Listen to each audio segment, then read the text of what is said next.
各位朋友，大家好，欢迎访问老杨生活志频道，我是老杨。可能最近大家从媒体上也看到了，中国呢有可能建成地表最快的飞行火车。据报道，下一代地表最快的高速火车可以达到近地飞行的速度，好像是接近地面，在地上飞的是一样的。所谓的近地飞行呢，通常是指在接近地表的低空进行飞行的活动，一般呢是指直升飞机。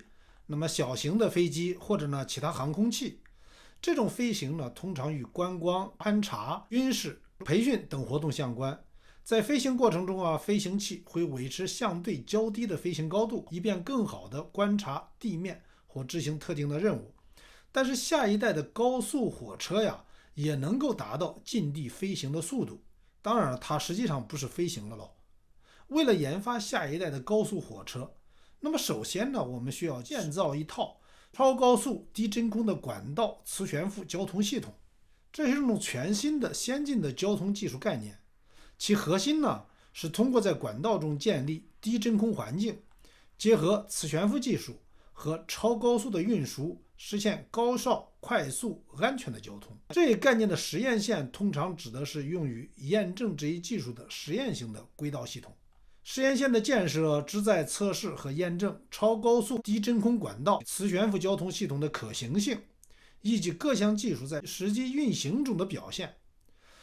这种系统理论上可以实现比传统交通方式更高的速度，减少交通的阻力，提高交通的效率。实验线的建设通常是为了在实际环境中验证这一未来交通技术的可行性。那么据报道说，中国的第一条具有完全自主知识产权的磁悬浮试验线路，名字叫高速飞车，实际上是大同阳高试验线路。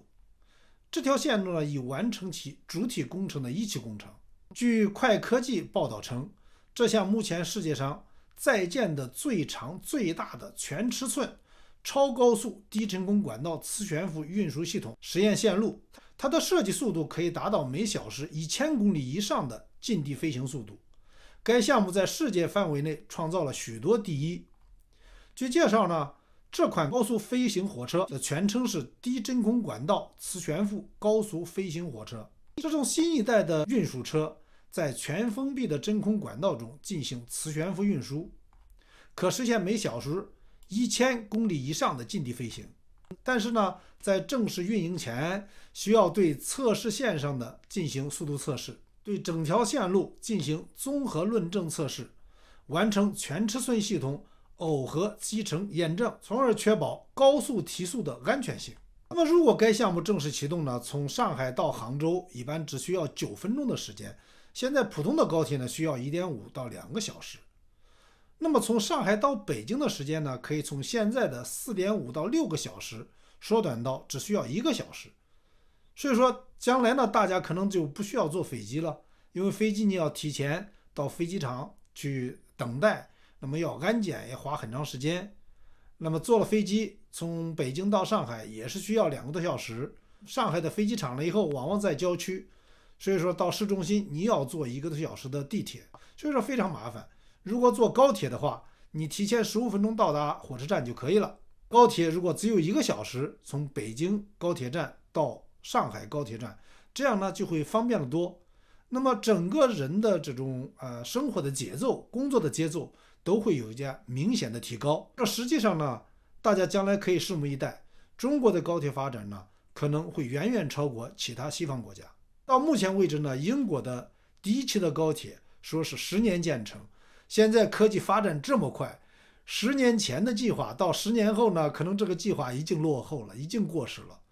所以说呢，一个国家它的长远的规划和领导的眼光，对整个国家的这种经济发展和人们生活的质量呢，有至关重要的影响。